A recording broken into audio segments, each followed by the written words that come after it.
Bonjour, bienvenue au Forum Littoral Outre-mer 2020. Je suis désolée que cette intervention doive se faire en mode distanciel.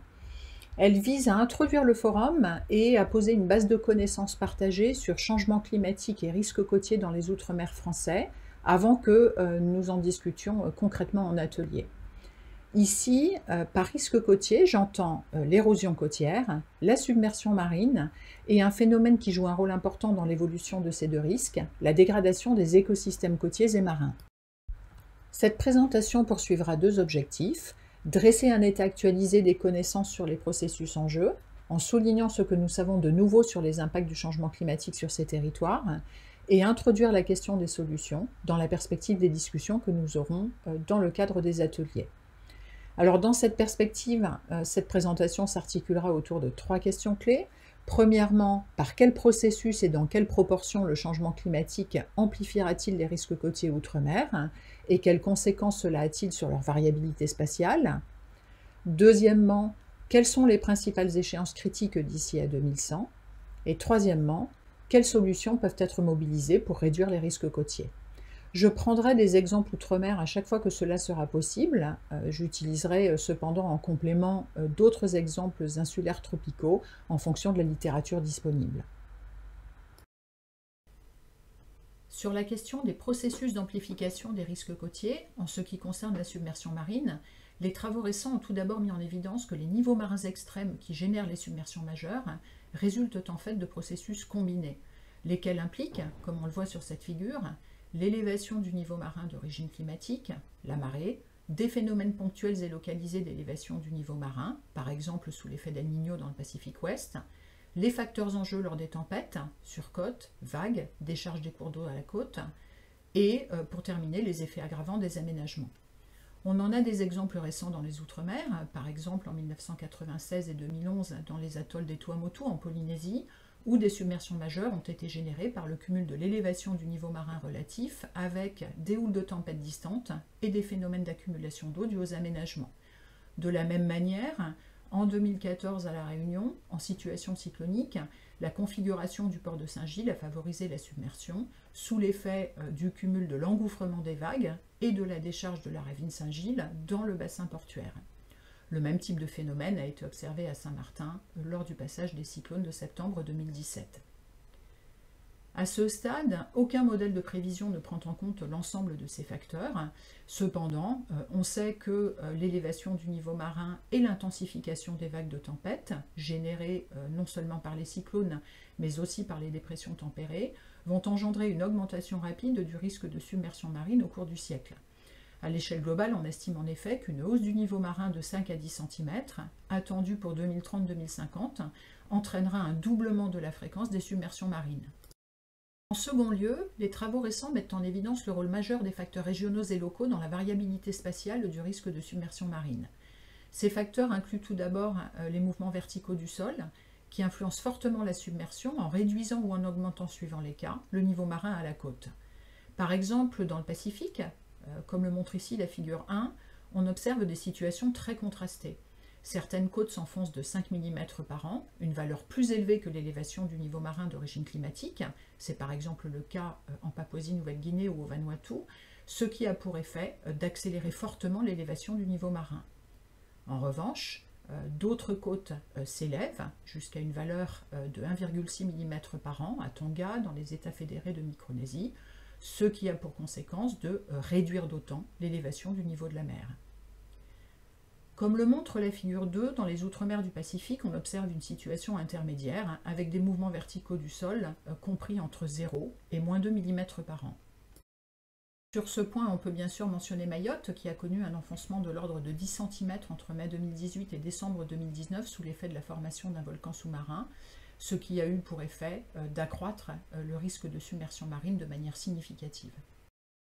D'autres facteurs, cette fois locaux, jouent un rôle important, qui incluent tout d'abord l'exposition des côtes aux houles de tempête, en fonction de leur position sur l'île, du tracé du linéaire côtier et de la profondeur des eaux côtières. C'est un phénomène bien connu.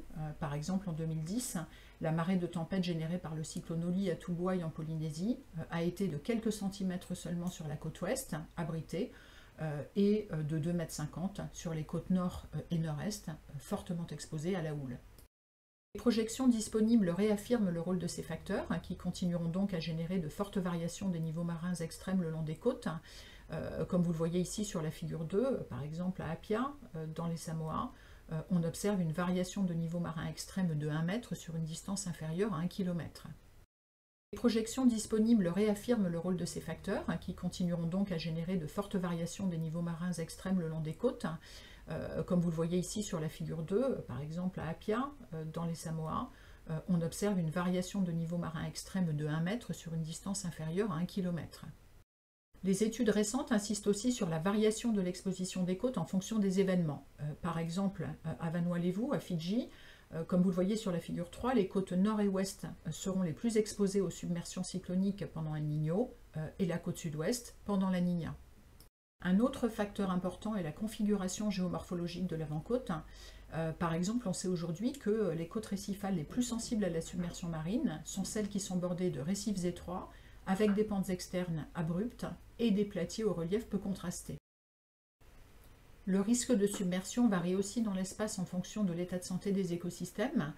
Les travaux de modélisation réalisés à l'échelle globale montrent par exemple qu'en cas d'abaissement des récifs coralliens de 1 mètre sous l'effet de leur déclin et de leur érosion, l'étendue des zones submergées en 2100 augmenterait de 116% contre 64% si les récifs se maintenaient. Cela revient à dire en fait qu'on assistera à un doublement de l'étendue des zones submergées dans les régions où les récifs ne suivront pas, par leur croissance verticale, l'élévation du niveau marin. Le cinquième et dernier facteur, que l'on a déjà vu et qu'il faut garder à l'esprit, est la modification de l'hydrodynamisme par les aménagements locaux.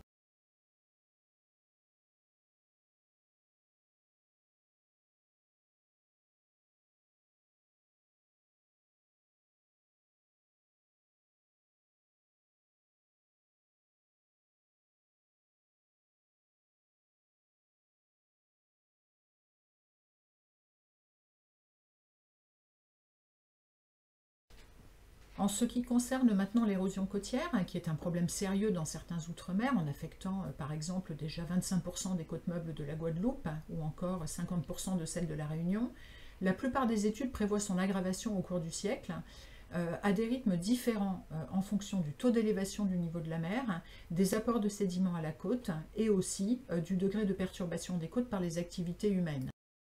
Les systèmes côtiers les plus perturbés vont connaître une accélération de l'érosion que l'on a jusqu'à présent des difficultés à modéliser, mais dont on sait qu'elle engendrera la disparition des systèmes les plus étroits. Le phénomène de compression côtière, c'est-à-dire d'écrasement des systèmes plage-dunes, pris entre d'un côté l'élévation du niveau de la mer et de l'autre les aménagements humains, les condamnera. En revanche, les systèmes côtiers peu ou pas perturbés par les activités humaines locales et alimentés en sédiments devraient pouvoir, au moins jusqu'à 2050, se maintenir en l'état en s'ajustant à l'élévation du niveau marin. Après cette date, et selon le scénario climatique qui se réalisera, le déclin des récifs coralliens affaiblira leurs deux fonctions, à savoir la production de sédiments et l'atténuation des vagues de tempête, ce qui engendrera, dans des proportions et à des temporalités qui restent difficiles à définir, une augmentation significative de l'érosion côtière. De fortes incertitudes persistent qui ont trait à la réponse des écosystèmes, au stock de sédiments disponibles sur l'avant-côte, notamment dans les îles ayant peu ou pas de récifs coralliens, comme c'est le cas de Saint-Martin et de Saint-Barthélemy, à la modification du transport sédimentaire et aux impacts érosifs ou constructeurs des tempêtes.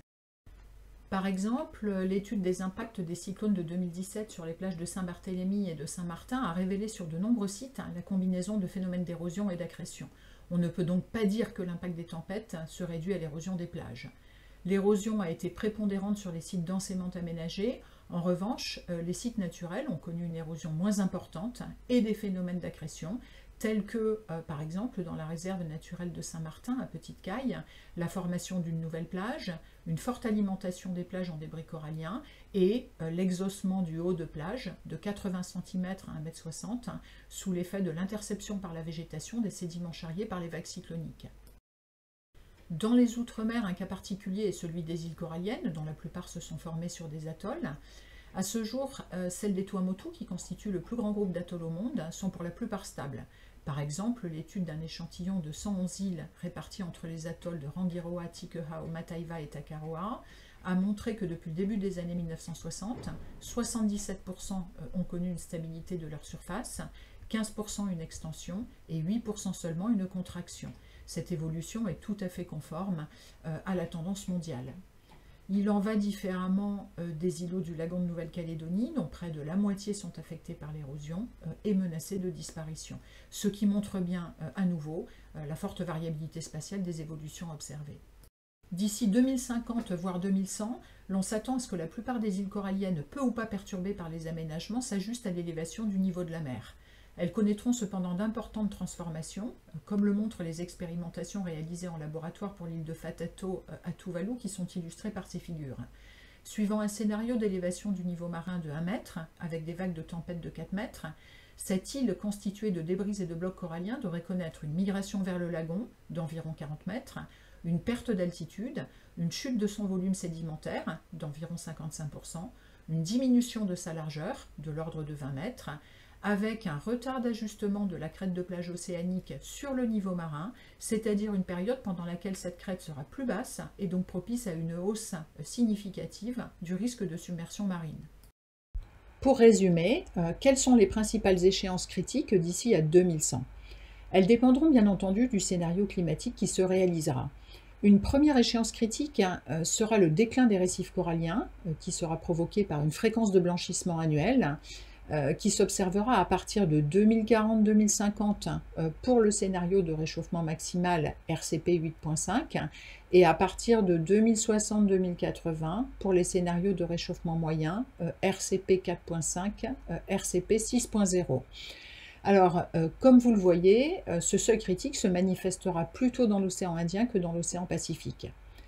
Le déclin des récifs coralliens engendrera leur érosion, qui réduira leur capacité à amortir les vagues de tempête et à alimenter les côtes en sédiments. Cependant, deux études réalisées après des pics de blanchissement corallien, celui de 1997-1998 dans les îles Ryukyu au Japon et celui de 2016 aux Maldives, ont montré que la mortalité corallienne engendrait dans un premier temps une forte production sédimentaire favorable à l'engraissement des côtes. On ignore à ce jour au bout de combien de temps le déclin des coraux se traduira par une augmentation de l'érosion côtière, mais il ne fait aucun doute qu'il deviendra à terme la principale cause de l'érosion et de la submersion des côtes récifales. Une deuxième échéance critique sera la submersion annuelle des îles et des côtes les plus basses. Suivant le scénario RCP 8.5, les études disponibles prédisent pour les îles coralliennes les plus basses qui ne s'ajusteraient pas à l'élévation du niveau de la mer, notamment du fait des aménagements, une submersion marine de fréquence annuelle à partir de 2060-2070 à 2090 qui, au-delà des dégâts qu'elle engendrera, entraînera une salinisation des sols qui affectera l'agriculture et des aquifères, ce qui portera atteinte aux ressources en eau douce. On s'attend dans les mêmes temporalités aux mêmes conséquences sur les côtes les plus basses des îles hautes. C'est ce qui fait l'intérêt d'une politique comme celle qui est actuellement déployée dans les Tuamotu et qui consiste à équiper les ménages en collecteurs d'eau pluviale. Cela leur permettra, à la condition bien sûr que les précipitations restent suffisantes et bien réparties à l'échelle de l'année, de continuer à disposer d'une eau douce de qualité.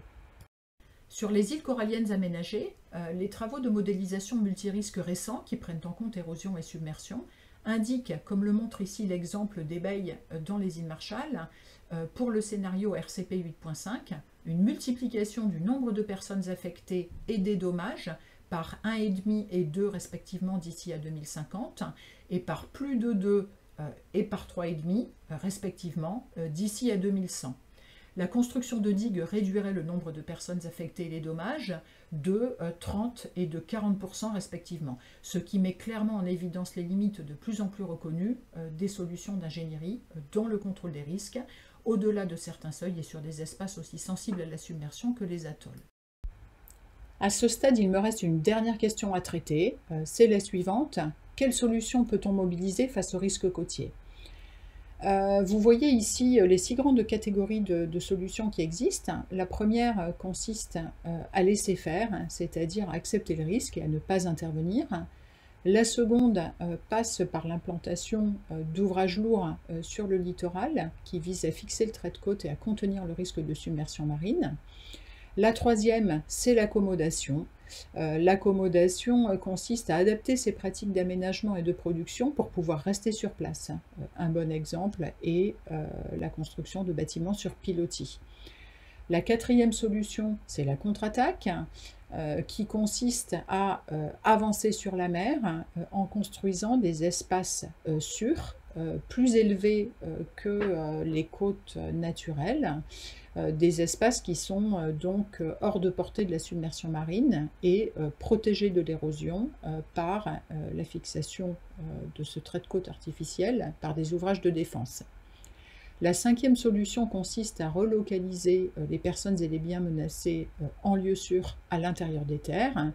Et enfin, la sixième, que l'on dénomme en général solutions fondées ou basées sur la nature ou solutions écosystémiques, consiste à protéger et à restaurer les milieux côtiers pour pouvoir finalement s'appuyer sur la capacité d'adaptation naturelle des écosystèmes pour contenir ces fameux risques d'érosion et de submersion. Le Forum littoral d'outre-mer 2020, ce sont 4 ateliers pour échanger sur les solutions et sur les conditions de leur mise en œuvre.